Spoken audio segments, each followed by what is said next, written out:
En nombre del Gobierno del Estado, de la Secretaría de Cultura de Baja California y de su titular, Pedro Ochoa Palacio, les damos la más cordial bienvenida al Círculo de Lectura José Revuelta, que se lleva a cabo en el marco del programa digital La Cultura Continúa. En este mes de diciembre, la representación tijuana de la Secretaría de Cultura ha tenido a bien dedicar el análisis a la obra literaria Ellas, las mujeres del 68, de Susana Cato. A continuación, permítame presentarles a las personalidades que tomarán parte en la transmisión de hoy en esta tercera semana del Círculo de Lectura. Continúa con nosotros la responsable de tener con nosotros este libro, esta importante obra, la escritora Susana Cato. Hola, mucho gusto. Hoy nos honramos de tener otra gran personalidad, Blanca González Rosas, quien es crítica de arte, escribe en la revista Proceso, nos hablará sobre la gráfica en el 68 y sobre la pintora ensenadense Erlinda Sánchez Laurel, quien fuera parte importante en este movimiento. Hola, ¿qué tal? Rigel García es el fotógrafo de este libro, muy joven, en 1968, trabajaba en la revista ¿Por qué?, uno de los pocos medios cercanos al movimiento estudiantil, y tenemos la suerte de que en la charla de hoy nos acompañe. Muchas gracias, mucho gusto. Compositora y jazzista, hija de uno de los principales protagonistas del movimiento estudiantil del 68, el escritor José Revueltas. Su nombre, Olivia Revueltas. Gracias por aceptar participar en esta transmisión. Es un honor para mí.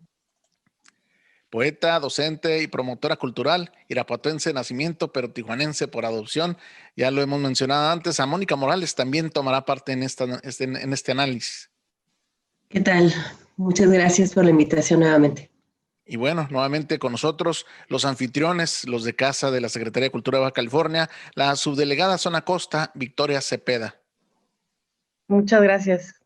Bueno, por supuesto, el delegado y moderador, el señor Jorge Conde. Gracias por lo de señor.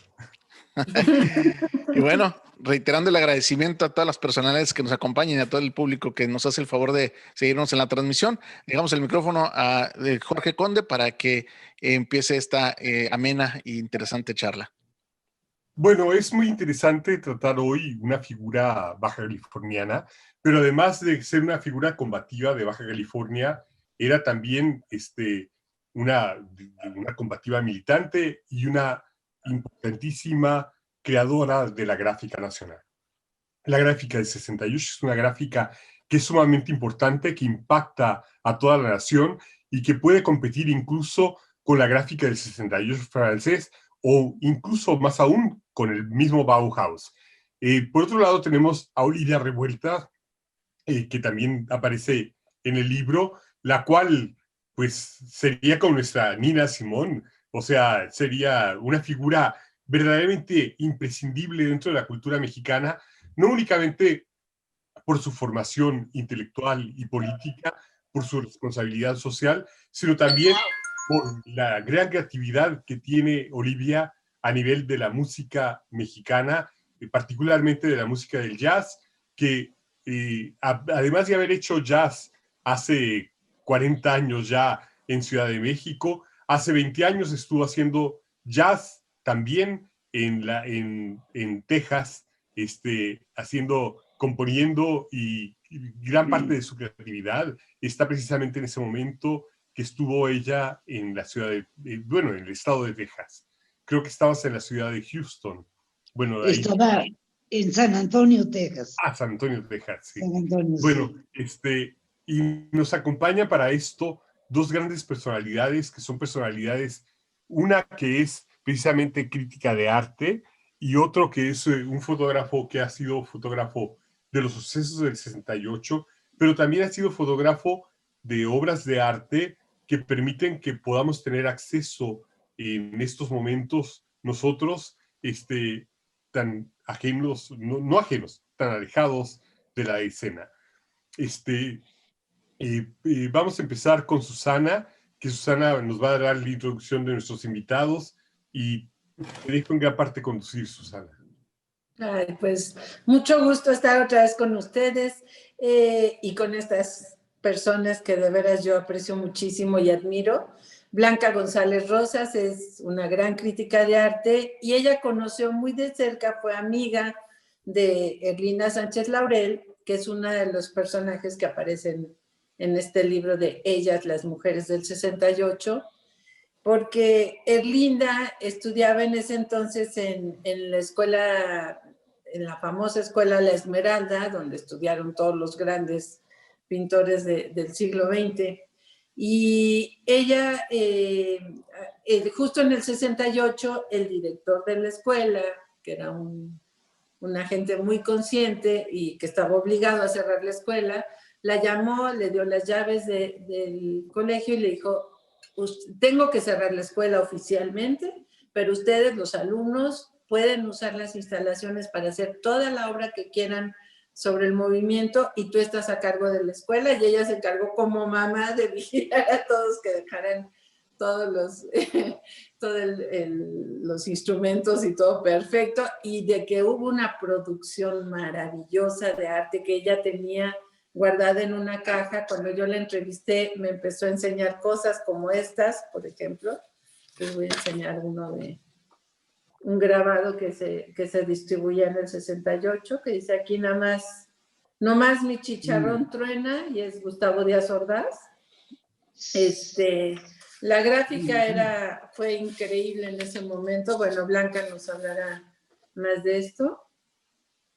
Y bueno, Blanca nos puede describir muchísimo esta mujer hay varias mujeres de Baja California que sería importante mencionar. En mi libro aparece otra que era niña cuando bueno, luego les digo, los voy a distraer. Pero bueno, y está también con nosotros Rigel. Rigel es el fotógrafo de este libro, nuestro querido fotógrafo. Y él estuvo también muy joven, como ya decían, en el movimiento, era reportero de la revista ¿Por qué? Los medios en ese momento jugaron un papel vergonzoso. O sea, los medios en el 68, de verdad, ahora sí que como dice la canción de Callaron, los mariachis callaron, ahí fue los medios callaron, y fue, de verdad, había pocos medios, además eran como atisbos de la represión, ¿no? Por ejemplo, en Excelsior, el caricaturista Abel Quesada, lo que hizo fue que su caricatura, que siempre salía en portada, en ese momento nada más era como bañada de negro, como el negro, la tinta negra escurriendo, fue lo único. Pero nada más, no había información de hubo matanza tremenda en la plaza de Tlatelolco. O por ejemplo Rosario Castellanos, que escribía en Excelsior, la gran poetisa, ella sí escribió un artículo, pero algunos días después. O sea, fue de verdad vergonzoso el papel de los medios en la prensa vendida del 68. Y la revista, porque era una revista independiente, pero Rigel nos platicará más, y donde él era fotógrafo y era la única que sacaba cosas sobre el movimiento y sobre la represión y sobre todo. Y tenemos, por supuesto, el honor de estar aquí con nuestra queridísima también Olivia Revueltas, que es otro personaje único que aparece en este libro. Ella es una gran jazzista, compositora, pianista, tiene 1000 cosas fascinantes, entre ellas 11 pianos en su casa, y ella en ese momento era una chavita, estaba embarazada, le tocó una cosa muy fuerte porque ella estaba en el presente, por supuesto, no con la participación tan activa porque estaba en su asunto personal justamente de ser mamá, pero estuvo ahí y su padre estuvo ahí, le tocaba a ella ver a su padre, ella sentarse en Avenida Reforma y ver a su padre al frente de la manifestación. Cosas muy interesantes que, bueno, ya ellos les contarán. Para mí ha sido una delicia y un honor haberlos conocido a todos los que están aquí hoy. Gracias. Si quieren, empezamos con Blanquita, que nos puede contar quién es Erlinda Sánchez Laurel. Pues mira, Erlinda sí fue, yo creo que habría que verla en varias facetas. Erlinda fue, por un lado, activista, que es por lo que tú la entrevistaste, pero también fue una gran pintora, gran pintora, y fue una generosísima docente. O sea, yo creo que Erlinda no podemos hablar de ellas nada más de una perspectiva, sino son las tres. En los años 80 fue muy reconocida como pintora, es más, Raquel Tibó, la gran crítica de arte de la revista Proceso, toda una mitología, la verdad, Raquel. Raquel hablaba muy bien de Erlinda, ella tenía era una pintora de muchísimos, digamos, transparencias, matices, era semi-abstracta, pero tenía, el color lo manejaba increíblemente bien. Y entonces, bueno, pues eso sí se conoce poco de Erlinda y ahorita van a ver por qué. Erlinda fue primero activista. Eso la marcó muchísimo, fue muy importante, pero ella no fue creadora en ese momento. Ella lo que hizo fue apoyar a que se produjera la gráfica, que tú ya lo mencionaste. Después, ella inclusive nos contaba ya al final de que ella se había ido huyendo de México porque andaban realmente atrás, la andaban persiguiendo. Se fue a Ensenada, allá la encontraron y entonces se vino a México. Y ella, bueno, ella lo dijo, que ella entró en un pavor espantoso y nunca dijo que había sido activista del 68 hasta los 50 años del 68, ¿eh? O sea, nosotros no lo sabíamos. Después fue una gran pintora y también docente bueno, ella se formó en la Esmeralda, pero ella fue docente de la UNAM, de lo que ahora es la Facultad Facultad de Artes y Diseño, en esa época Escuela Nacional de Artes Plásticas.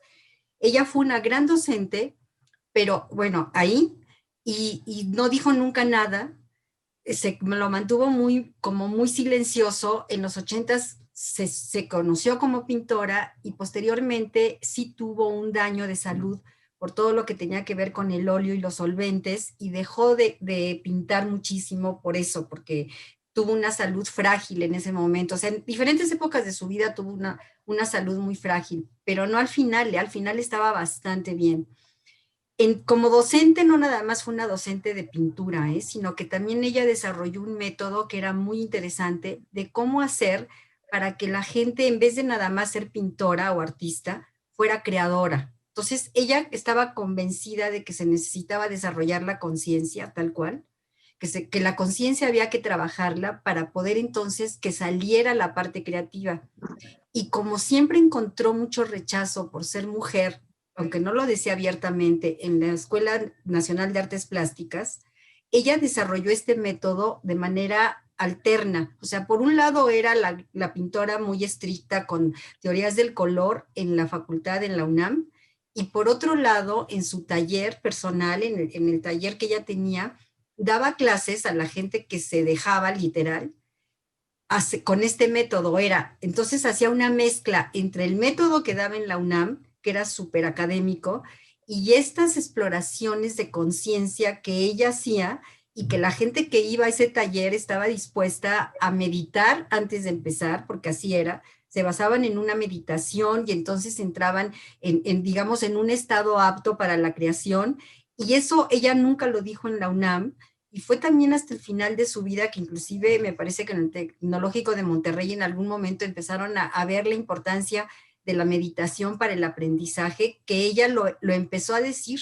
Pero, o sea, Erlinda como que vivió dos vidas, la académica abierta y una mucho más secreta, que era la privada. Y bueno, pues así también entendemos lo del 68. Ella tuvo una parte del archivo de la Esmeralda, de lo que se produjo en la Esmeralda en el 68, y nunca lo dijo. Hasta el final también, hasta los años 50, hasta los 50 años que tú haces el libro, nos enteramos hace un poquitito, yo te decía un poquito antes, de que ella tenía ese archivo maravilloso.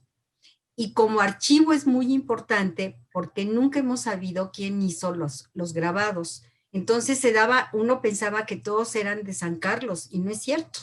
Muchos, ahorita tú enseñaste dos que nadie sabía de dónde eran y son de la Esmeralda. Entonces, ese archivo, que es muy importante volverlo a ubicar, dónde quedó, porque de veras sí nos da una posibilidad de hacer un estudio de la historia del gráfica del 68 mucho más preciso. Pero como también ella fallece de manera repentina, mucho de esto no se organizó. Entonces, Erlinda sigue siendo como un poco misteriosa, en su vida. Bueno, así, esto es muy general lo que fue Erlinda. Fue una gran pintora, gran docente, de veras muy generosa como docente, Y bueno, y además ella fue la que, como tú decías, ella fue la que era como la mamá del Esmeralda en ese momento. Ella fue la representante del comité de huelga, que eso es muy interesante, era mujer en el 68 y ella fue la representante del comité de huelga del Esmeralda, era la que iba a las juntas de la UNAM. Inclusive ella me comentaba que cuando algún alumno se enfermaba, ella era la que llevaba las medicinas, porque los alumnos se quedaron a vivir, como quien dice, en la Esmeralda, para poder hacer la gráfica y hacer este activismo gráfico que hacían. Entonces, ella era el vínculo entre la UNAM, las juntas, las juntas, y por otro lado, llevarles de comer, llevarles que se enfermaban del estómago, que me decía que era muy común, y estar de veras haciendo toda la posibilidad logística para que produjeran la gráfica del 68. Esa fue la gran labor de Erlinda, y por eso se quedó con las placas, las mantuvo en silencio, y hasta el final nos enteramos. Entonces sí sería interesantísimo ubicarlas para poder ver qué fue lo que se hizo en la Esmeralda y qué fue lo que se hizo en San Carlos. Blanca, yo quisiera preguntarte algo, una cosa que hemos comentado en las otras dos partes del análisis del libro precisamente de Susana, hemos visto que el 68 fue como una especie de embudo donde estaban cayendo todas las luchas que venían en la historia del siglo XX mexicano y que de repente se decantaban en el 68. Entonces, lo que yo quisiera preguntarte es, ¿qué relación existió en la Escuela de Esmeralda con la Escuela de la Gráfica Mexicana? O sea, con el absorber precisamente el de que cuando el muralismo, Jorge Puig, en la Secretaría de Relaciones Exteriores dice, este proyecto continúa, y que entonces los muralistas deciden continuar precisamente con el grabado y con la gráfica, que además llegó a más partes del país, o sea, que fue a más partes del país. ¿Qué identificación hay con la Escuela de la Gráfica Mexicana y con la Esmeralda en 68? Mira, con la Esmeralda yo no me atrevería a decirlo, yo te voy a hablar de la gráfica del 68, porque precisamente hasta antes de saberlo de Erlinda, no sabíamos de dónde había salido la gráfica que se conoce, ¿no? O sea, por eso es tan importante el archivo de Erlinda, porque, bueno, sus documentos, sus placas, literal. Pero mira, la gráfica del 68 es una gráfica que hacen los estudiantes de San Carlos y de la Esmeralda, para contrarrestar la comunicación oficial que había. Entonces, para contrarrestar esa comunicación y decir lo que pensaban, empezaron a hacer esa gráfica que llamamos del 68. La gráfica del 68, de hecho, tiene dos influencias muy importantes. Lo que sería la gráfica del mismo 68 de Checoslovaquia y de París, que ahorita en lo que presentó Susana se vio, ¿se acuerdan de ese tanque que presentó? Que es como un stencil. Eso no era gráfica del taller de la gráfica popular, para nada. Eso era muy cercano a lo que es el cartel, que de hecho era el cartel del 68 francés. Entonces, el cartel que era en los 60s, el medio gráfico popular eran los carteles, eso nutre a la gráfica del 68, y también el taller de la gráfica popular con todo este lenguaje, digamos, de la escuela mexicana, que se ve un poco más en la otra gráfica que también presentó Susana, donde está esta figura de Díaz Ordaz, ¿no? Que es más del tipo digamos, de lo que se hacía en el taller de la gráfica popular. Entonces, cuando uno ve toda la gráfica del 68 que se tiene, uno puede notar que están las dos, o sea, está la parte del cartel francés, que era mucho más, como más pop, mucho más sintético, y la parte de aquí de México, ¿no? Entonces, eso es para empezar. No sabemos quién lo hizo, porque, a ver, también esa es otra historia, la importancia de un acervo. La gráfica del 68 se empieza a recopilar por el grupo Mira, por ahí también de los años 80, y ellos empiezan a recopilar literal lo que van encontrando, lo que les van dando, porque la gráfica del 68, acuérdense que se pegaba en camiones, se daba como en bloquecitos, ¿no? Había chicas que iban inclusive a los camiones a repartir, iban a los mercados, entonces se daba en diferentes formatos, chiquitos, más grandes, se pegaba, les digo, en los camiones. Entonces, en ese sentido, nadie se dedicó a recopilar o, digamos, a guardar un acervo, sino que se repartía. Cuando el grupo Mira empieza a hacer esta recopilación, realmente fue una recopilación de a ver tú con qué te quedaste y qué tienes, Así es como se empieza a conocer la gráfica del 68. Entonces, lo primero que se tiene es este archivo del Grupo Mira, que es una maravilla, que me parece que se lo dieron al archivo del MUAC, y entonces a partir de ahí se empiezan a tener más piezas. Por eso lo de Arlinda a mí me parece tan importante verlo, que nos dejara ver, porque a mí también me dejó ver nada más algunas placas para poder saber qué se hizo en Esmeralda y qué se hizo en San Carlos. Muchos hacía con mimeógrafo, empezaron a utilizar muchísimo también la lineografía, que es digamos, en trozos de llantas, tal cual de hule, hacerlo como si fuera grabado en madera, o sea, sacarlo con una gubia para poder hacer las figuras, y muchos hacían, les digo, en mimeógrafo, y entonces, bueno, pues la gráfica del 68 es un paquete que no tiene autoría, que son anónimas en su mayoría, que tampoco sabemos si fueron del Esmeralda, fueron de San Carlos o de dónde fueron, y que tienen esas dos vertientes. O sea, y bueno, y inclusive, fíjate, es bien interesante, porque ya viendo lo que hay, inclusive hay algunas piezas que vienen sobre todo de la parte del cartel francés y checoslovaco, que se van hasta lo que sería la República de Weimar. Pero eso, claro, eso viene de allá, o sea, porque los de allá sí se basaron a veces en lo que era toda, por ejemplo, la figura del chango, de este gorila, es una figura iconográficamente que viene de la República de Weimar en Alemania, que se retoma en Europa y que después aquí se retoma otra vez, y ya se hace el vínculo con Díaz Ordaz, pero la figura del gorila como represor es algo que viene pues desde los años 30 europeos. Entonces es bien interesante eso. Incluso 20, ¿no? Porque es la represión a la Revolución Alemana. Exacto. Me interesaría mucho escucharte, Victoria. Claro, creo que aparte, digo, gracias Blanca por esta contribución tan puntual, en tanto nos platicas, no nada más desde la perspectiva como crítica de arte, sino también como una amiga, de tal forma que la luz que arroja sobre la contribución de Erlinda tiene todas esas matices, ¿no? El hecho de que sabemos que Erlinda, aparte, tuvo una participación sí política, pero sí artística, sí cultural. Sí. Sabemos que estuvo en Rusia justo en ese 68, y el hecho de que no haya relatado habla mucho pues de no nada más la invisibilización estructural al movimiento estudiantil, sino también los mismos portadores de esas experiencias no lo estaban contando. Entonces creo que, digo, hay una tarea, y como baja californiana lo digo también, con el orgullo de saber que nació en Ensenada,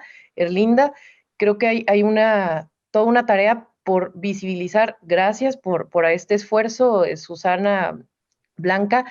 Creo que los recursos visuales son un elemento tremendamente poderoso para conocer todo este manifiesto, toda una época, todo un hito, y que a su vez marcan otros hitos, ¿no? De tal forma que creo que es una invitación también a que quienes estamos aquí busquemos más sobre ese legado y profundizar pues en esto. Así que celebro el poder estar presente en este diálogo y en esta conversación.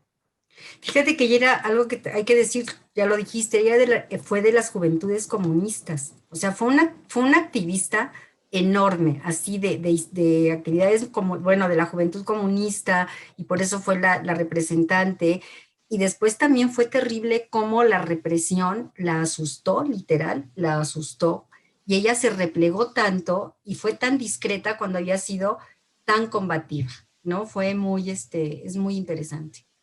Y también sí creo que, bueno, algo que ya para terminar, a mí algo que me encantaba es que hablaba como ustedes. Ella siempre nos decía, hola mija, ¿cómo estás?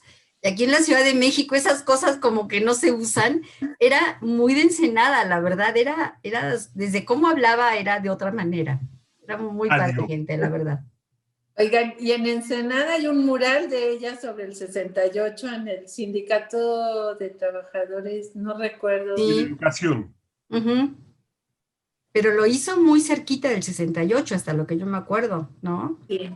Sí. Y lo que nos platicaba Susana, que justo, digo, hay que platicar también sobre ese mural que nos decía Susana, que era un contrapunto con el mural que está en Ensenada, ¿no? Que era completamente distinto y sería bien interesante que bueno, hay tanto que compartir al respecto, pero es algo de sus últimos trabajos y que es una novedad para muchos de los que estamos en esta conversación. Sí. Como que tú, Blanca, deberías hacer una curaduría del trabajo de ella para ser presentado aquí, ¿no? Yo creo que sería A mí me muy importante encantaría. con música de Olivia. Ay, gracias. A mí me encantaría, pero el problema es que no sabemos dónde está su obra. Porque, o sea, eso sí es una tarea, ¿eh? Porque como fue tan de repente todo, realmente no, y como no estaba casada, no tenía hijos, entonces obviamente eso a lo mejor sería más fácil saber qué fue. Había dos artistas que también estuvieron con ella, no me acuerdo de su nombre, que estaban interesados en reproducir grabados, los grabados del 68 que ella no quería, ¿no? Él no quería que se reprodujeran, quería que se quedaran como placas. Entonces, sí hay un poquito que escarbar en decir, bueno, ¿dónde está la obra? Bueno, habría que consultar con Estela Jusón y con otras gentes, por ejemplo, de la Juventud Comunista de aquella época, para ver si hay alguna ruta para encontrar precisamente su trabajo. Con su familia, yo creo que lo primero sería con su hermana, ¿no? No sé si son hermanas o hay una hermana. Cuando ella murió, se presentó un cuadro de ella, entonces pues sí habría que ver, ¿no? Sí, A ver qué. Sí, es un trabajo que hay que rescatar. La verdad sí. Sí. Bien, de estas historias que estamos compartiendo el día de hoy, me queda o alcanzo a entender un elemento. El fenómeno juvenil que sucedía en la década de los 60 era nuevo para el mundo. Por lo que he leído, por lo que he revisado en siglos anteriores, ¿no? En el mismo siglo XX, nunca habíamos tenido como sociedades en el mundo esta manifestación de la juventud y de sus ideas, ¿no? La concepción de estas etapas de vida ha sido distinta a lo largo de la historia, ¿no? Los jóvenes se casaban adolescentes, ¿no? La familia tenía otras configuraciones, en fin. En ese sentido, había quizás una inocencia, ¿no? En estos jóvenes, que es lo que se manifiesta quizás con el posterior silencio. Mencionaba en el texto de Erlinda, después del 2 de octubre, quedamos muy, muy golpeados. Sí. Quedamos desplomados. Hay un desencanto, ¿no? A todo el idealismo y a toda la convicción. Creo que el papel que tuvo el Estado con la represión fue devastador.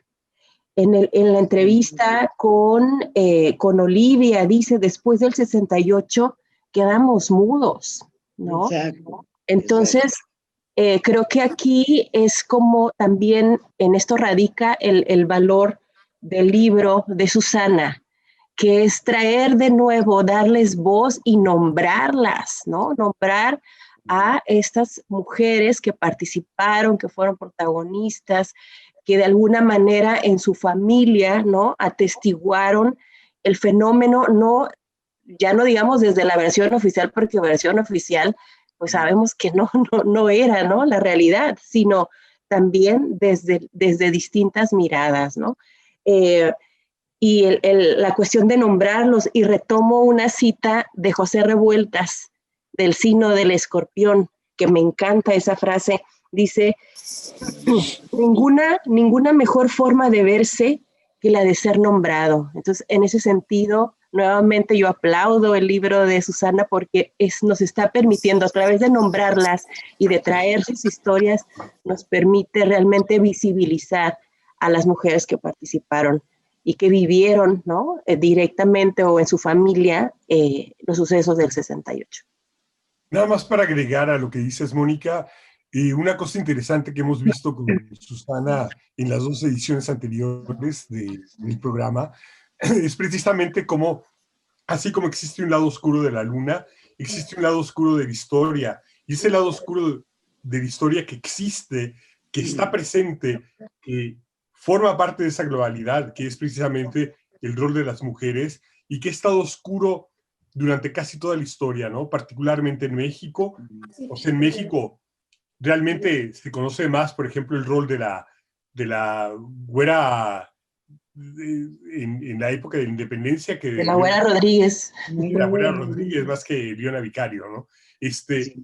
Y, por ejemplo, en el movimiento de reforma, una cosa que yo le comentaba a Susana es que no aparece ningún nombre femenino. ¿Que no había mujeres? Pues claro que había mujeres, ¿no? ¿Que no cumplieron un lugar heroico? Pues claro que cumplieron un lugar heroico, pero tiene mucho que ver con que precisamente está en el lado oscuro de la luna. Yo creo que el libro de Susana es un libro que permite precisamente ver ese otro lado y darle luz y poner a la mujer realmente en la importancia que tiene en la historia social de este país. Muy bien. Muy A mí bien. me gustaría agregar una cosa a lo que Mónica nombraba. En este movimiento había una cuestión que era en contra del presidente, en contra del policía, pero en contra del padre, sobre todo. Era una fórmula que se nos viene a todas las juventudes en esa época, en el reclamo al padre. Y esto se iba hasta el presidente, y sobre todo aquí, que era un gorila. Pero ahí hay un meollo ahí de esta protesta, ¿no? De este movimiento. Sí, Hay una definitivamente, brecha ¿no? generacional, ¿no? ¿Perdón? La brecha generacional, ¿no? Que se visibiliza. No, pero había otra cosa, mira. Yo No recuerdo era que brecha generacional, padre, era una protesta contra el patriarcado, era contra el hasta aquí, ya no te hago caso, presidente, ya no te hago caso, policía, ya no te hago caso, papá. Digo, ya soy yo, otro. sí, eso me parece muy cierto. Yo recuerdo, por ejemplo, en la casa que mi padre decía a la hora de comer sal y le ponían la sal en la mesa. Ni siquiera decía por favor, ¿no? Era un poco como el de Addams Family Values, que es una parodia precisamente, donde la niñita dice, pásame la sal, o no recuerdo qué dice que pasa, y la mamá le dice, ¿cómo se dice? Entonces uno piensa en por favor, ¿no? Y la niña dice, now, ahora, ¿no? O sea, realmente era la forma patriarcal de hablar y que no se daba el lugar y el espacio al resto de la familia como no se daba el lugar y el espacio al resto de la sociedad.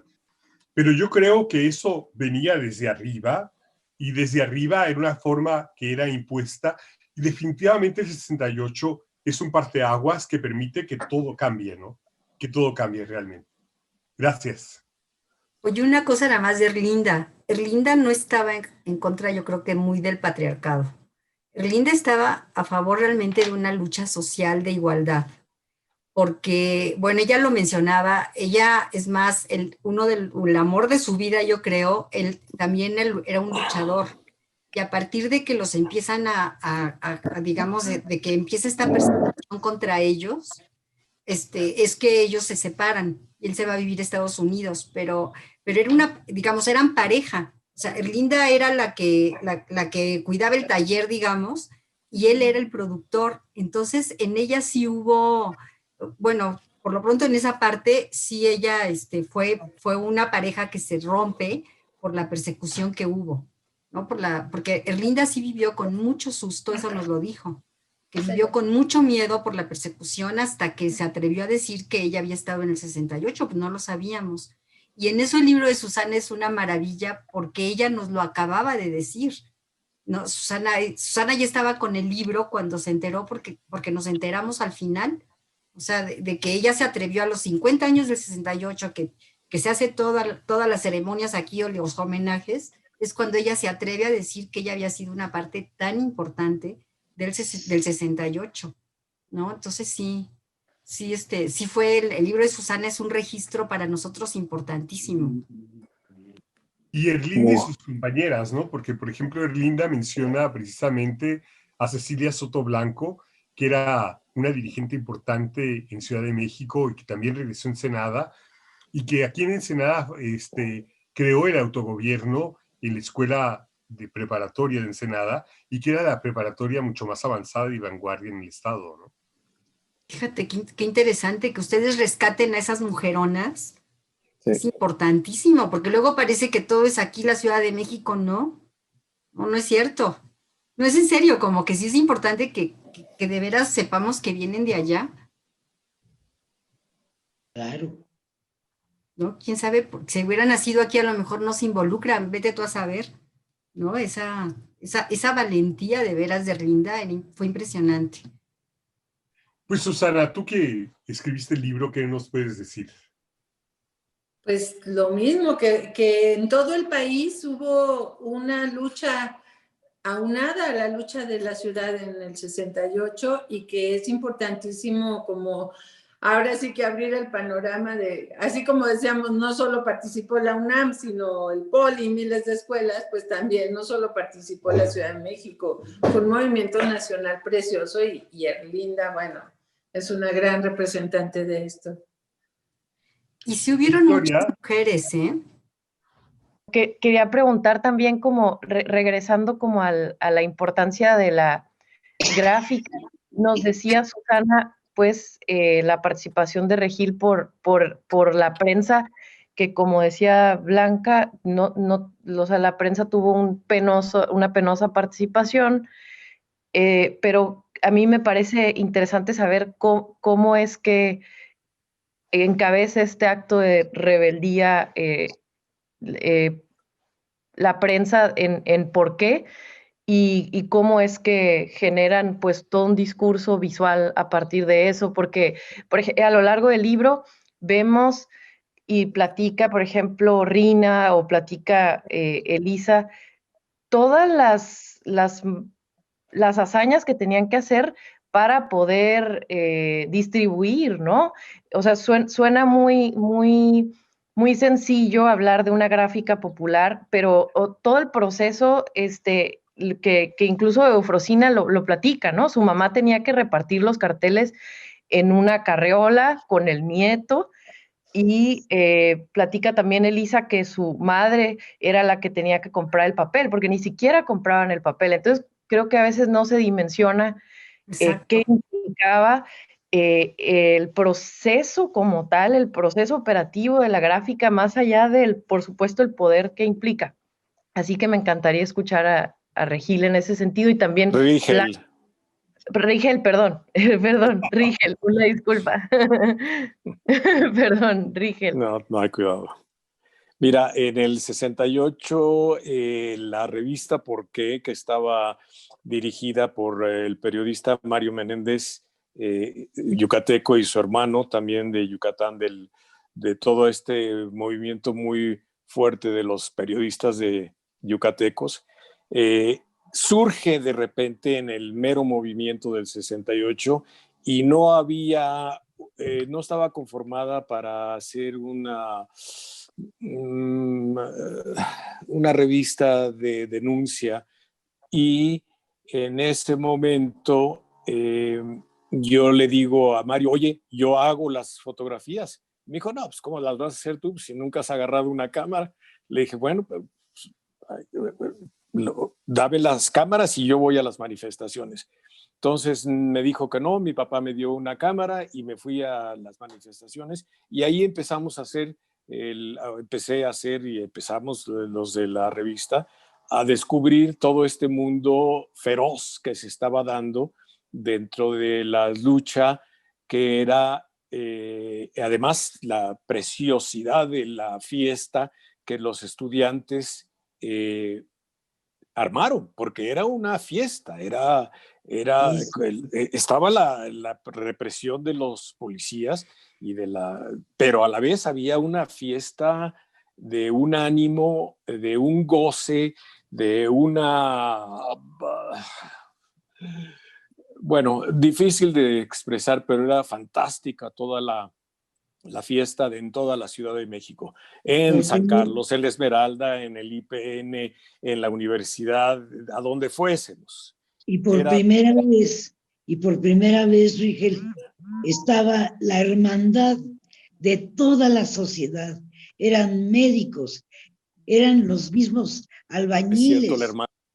las mamás de Exacto. canastita y mandil.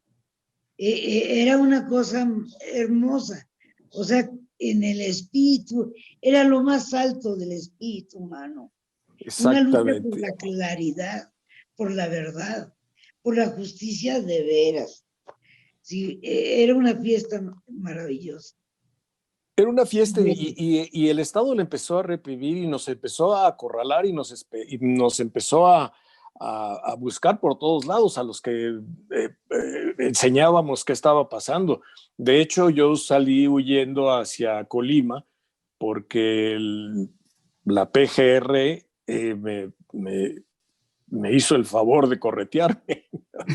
y bueno, ahí me hizo, digo, el favor porque cuando yo tuve que salir ya no pude ir a la manifestación del 2 de octubre. Entonces, en ese, de alguna manera yo hubiese estado ahí, pero no estuve.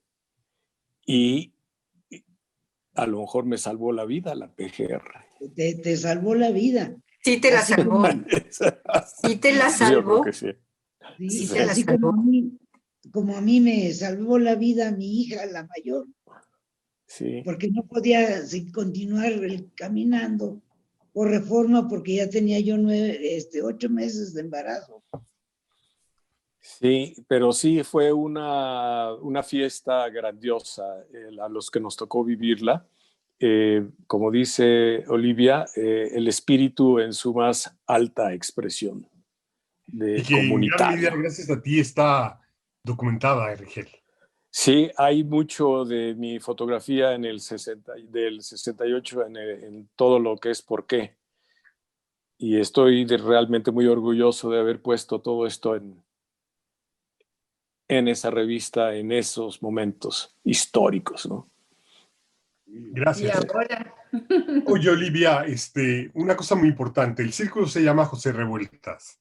Sí. Y lo primero que analizamos fue el libro de Arturo Anguiano, que es precisamente Revueltas, el libro de Revueltas que hizo Arturo Anguiano. Otro de los que hemos entrevistado ha sido, bueno, no lo entrevistamos, pero ya veremos si lo entrevistamos para su otro libro, que habla de la izquierda mexicana que nace a partir de 68. Y precisamente a partir de la izquierda mexicana que nace a partir de 68 y que en gran medida fue muy influenciada por tu padre, entrevistamos a Manuel Aguilar Mora con su libro El escándalo de Estado, y ahora tenemos el honor, verdaderamente el honor de poderte entrevistar a ti, a quien yo quiero mucho, Olivia, digo, no tienes idea cómo te quiero, Gracias. poquito, muy poquito, y precisamente en el bar cuando estabas tocando, y me interesa mucho tu opinión. O sea, tu opinión fue una opinión sobre todo como la adolescente, precisamente de esa adolescencia que cambiaba, que se liberaba. Digo, tu historia es casi, después la siguieron mis hermanas, siguieron la historia que tuviste tú.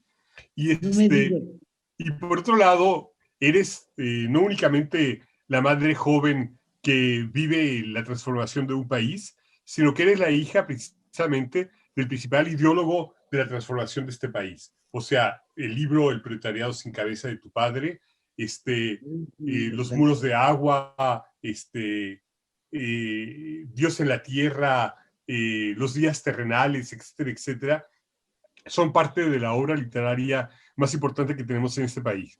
Yo quisiera mucho escuchar lo que tú tienes que decir y cómo ha influenciado en tu creación musical también. Muchas gracias. Te abrazo mucho y quiero abrazar a todas las personas y personalidades que están aquí.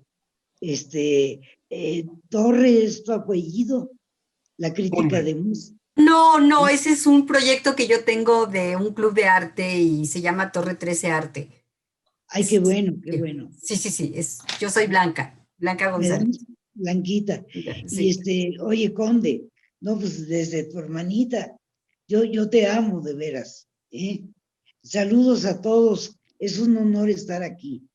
Quiero decirles que mi opinión de todo este asunto del 68, estuve con el pueblo, estuve con los estudiantes cuando podía marchar, porque estaba yo embarazada de mi hija, la mayor, que me salvó la vida, como decíamos anteriormente. Pero todo esto yo lo vi desde el punto de vista como una hija. O sea, yo me decía, bueno, ¿y dónde está mi padre? Que no le vayan a hacer nada. O sea, era un poquito lleno de angustia, ¿no? Por la integridad de mi papá. Un día salgo a una visita médica, porque mi hija ya iba a nacer, y en la calle Insurgentes a 8 columnas está José Revueltas preso, ¿no? Ay, bueno, se me cayó el mundo. Se me cayó el mundo. Ya ni fui a donde tenía que ir, etcétera. O sea, la lucha, esta lucha descarnada de todos estos jóvenes, con una lucha espantosa, cuando nos hicieron lo de las balas, fue muy terrible, porque no lo merecía ninguno de los que estaba ahí, porque eran jóvenes que iban con el alma desprovista de cualquier tontería y decían, vamos a ganar, vamos a lograr esto por México. Entonces es verdaderamente pavoroso lo que sucede después, ¿no?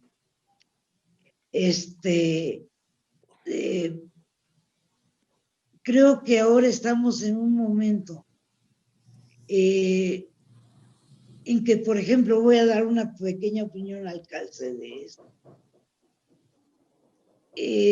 Dicen que hay gente que no quiere a López Obrador, ok, que no lo quieran, que se vayan para allá. Lo importante, si a mí me preguntan, Olivia, ¿quieres a otro Peña Nieto o a otro Fox? Yo diría, no, prefiero a López Obrador, porque es nuestra raza, es nuestra... aprendimos mucho los jóvenes en el 68. Pues es lo que tengo que decir, compañeros, que para mí, mi hermana Andrea, que falleció desgraciadamente, era la encargada de ver todo esto de la autogestión y todo lo que propuso mi papá. Pero yo lo vi como mi papá nada más, que no le vayan a hacer nada, que no le peguen, que no le falte, ¿no? Que no le falte agua, que tenga que comer. Cuando lo apresaron fue verdaderamente espantoso para todos. Yo como hija me despertaba gritando, así, con una voz que yo no conocía de mí misma, con una voz espantosa, un alarido, y era porque papá estaba en la cárcel, ¿no? Entonces sí era muy terrible. Lo único que sí puedo decir es que esa sociedad de ese momento, las ceñitos del mandado, los doctores, yo los que veía ahí en Reforma, que estábamos haciendo vaya para que los estudiantes pasaran, gente de la más infinita pureza. Y fuimos hermanos todos. Eso es lo que tengo que decir. Olivia, a mí me encantaría que leyeras un poco del poema que tú le escribiste a tu padre. Ah, ¿cómo no? Claro que sí. Es una carta que le hice. Ah, sí, perdón, una carta. Ah, sí. Vamos a... Pero cuenta cuándo la escribiste y todo. Después de muchos años, después de muchas trabas con la música, y que me acuerdo que una vez estaba Henry Lefebvre con mi papá, y entonces yo llegué con la angustia de preguntarle a mi padre, papá, ¿es el arte o son mis hijos?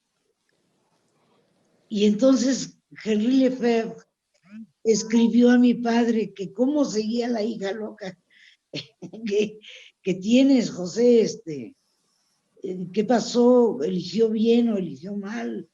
O todo esto. Bueno, después de todas, muchas peripecias, le escribo esto a mi padre. Estoy frente a tu sepulcro. ¿Estás dormido? No quiero despertarte de tu sueño, pero quiero platicar contigo.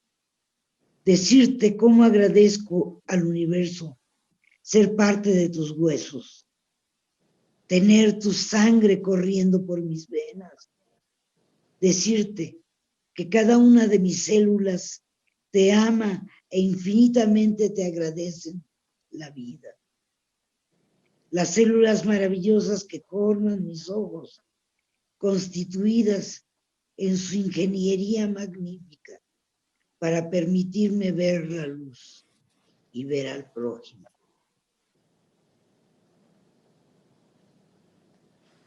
Pero espera, quiero contarte en esta charla que aún siguen por la calle los mendigos, que los niños para escapar de su miseria usan drogas en lugar del pan que se les niega, que todavía no se ha hecho esa gran casa llena de amor que los proteja. Gracias por marcarnos con tu sangre el camino, pero para resanar la gran herida humana, aún no se ha hecho lo suficiente. Tú lo dijiste, vivimos aún en la prehistoria. Muy hermoso. Oye, Bravo. Olivia, qué bello. Tú Muchas vienes gracias. de una familia de artistas, Silvestre, Fermín, Rosaura, Sí. José, y además ustedes son otra generación de artistas, ¿no? Porque aparte de ser tú jazzista en piano, tenemos un jazzista en guitarra, que incluso cuando vino a tocar a Tijuana, yo fui a escucharlo junto con Batis, y entonces él dijo que Batis era su maestro, y hablando con Batis acaba de salir un artículo que decía que su mejor alumno, y que dijo Batis, pues fue muy buen alumno y toca mucho mejor que yo, que era Carlos Santana, pero él dijo, el mejor alumno que he tenido es precisamente Revueltas, porque ese es mucho mejor que Santana y que yo juntos. Qué bárbaro, qué bonito, muchas gracias, muchas gracias. Pues Susana, tienes la palabra. Bueno, pues de verdad ha sido todo esto un viaje alucinante por nuestra historia. Conocer a personajes como Olivia, escucharla. Es que te digo que tiene 11 pianos en su casa, maravillosos, son de cuento. Y ella toca divino, hizo una pieza para las mujeres y para las desaparecidas de México, que es una cosa que te remueve el alma. Rigel también, bueno, pues nos acompañó siempre preciosamente con sus fotos. Tomó muchas más maravillas que no salieron en el libro, pero tenemos un archivo maravilloso. Y Blanca, bueno, es que estos tres personajes acompañándonos para hablar del libro me parece una joyita más. Blanca, Olivia y Rigel, de veras qué gusto estar con ustedes. Gracias. Realmente el Círculo de Estudios se ha enriquecido enormemente con su presencia. Estamos muy contentos. Queremos que este testimonio no nada más lo guardemos en la mente, sino también en el corazón. Qué gusto haberlos visto, ¿eh? Jorge, Gracias. me falta una cosita de mencionar, hablando de Ensenada, de las mujeres de Ensenada que están en el libro. Miren, ella es Claudia Calderón.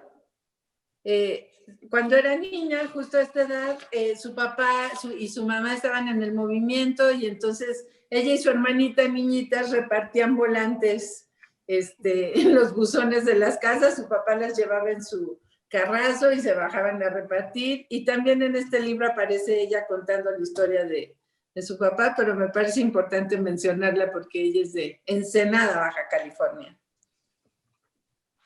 Bravo, gracias.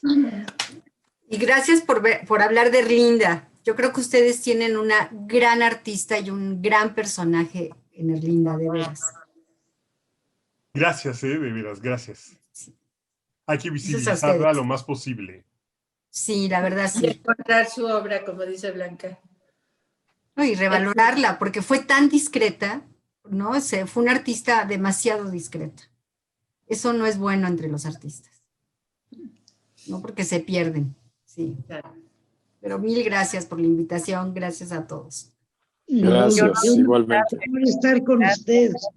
Y quiero decir una cosa, me acordaba ahorita de cuando la huelga de hambre, que era de llorar sangre, pero tenía uno que llegar con papá derechito y decir, compañero, ¿cómo estás? Estamos contigo. Y ahora sí que como dicen los chavitos, y échale ganas. Híjole, ¿cómo le va uno a decir eso a papá que está en 30 y más días de huelga de hambre? Pero son cuestiones, son semillas que quedan sembradas a la tierra, a este pedazo de tierra que llamamos México. Tiene que florecer una enorme flor con toda claridad, porque las manos de todos, de todos, de todos, son benditas por su trabajo, por lo que hacen. Las manos de los médicos ahorita, que ojalá se calme esta pandemia un poquito. Amigos, yo les doy un abrazo con mucho cariño a todos, de verdad. Igual. Gente Olivia. bella. Sí. Gracias y nos vemos la próxima semana. Claro que sí, Gracias. gracias. Hasta luego.